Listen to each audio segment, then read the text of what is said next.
At Christmas time 1776, Major General John Burgoyne was in excellent spirits.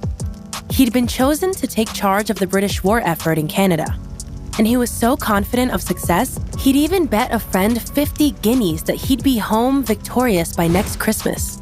So how did he end up losing everything in the space of just 1 year?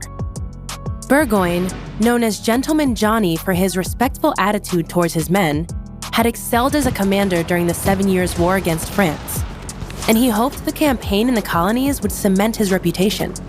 By June 1777, Burgoyne's expedition of over 8,000 men was ready for action. The plan was to head south, seize control of the Hudson River, and link up with General William Howe's troops in New York. This would divide the Patriot forces and hasten a British victory. Burgoyne's mission started well. In July, he retook Fort Ticonderoga, an excellent base for invasion. But after that, things went downhill fast.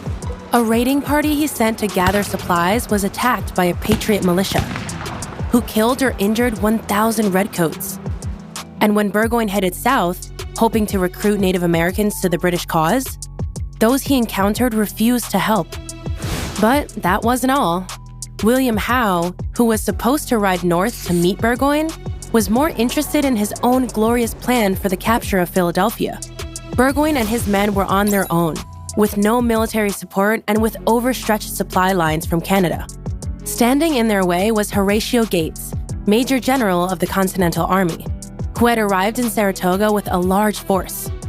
The British saw off an initial attack at the cost of yet more men, but now they were outnumbered by the reinforced Continentals by more than 2-1. After a battle at Bemis Heights in October, Burgoyne was out of options.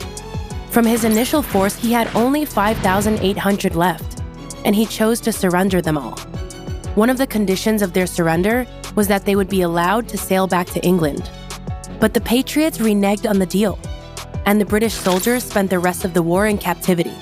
Burgoyne, however, was allowed to leave. He returned to England with his reputation in tatters and was summarily relieved of his barony. That's how one of the most celebrated and influential British commanders went from riches to rags in the space of just 1 year.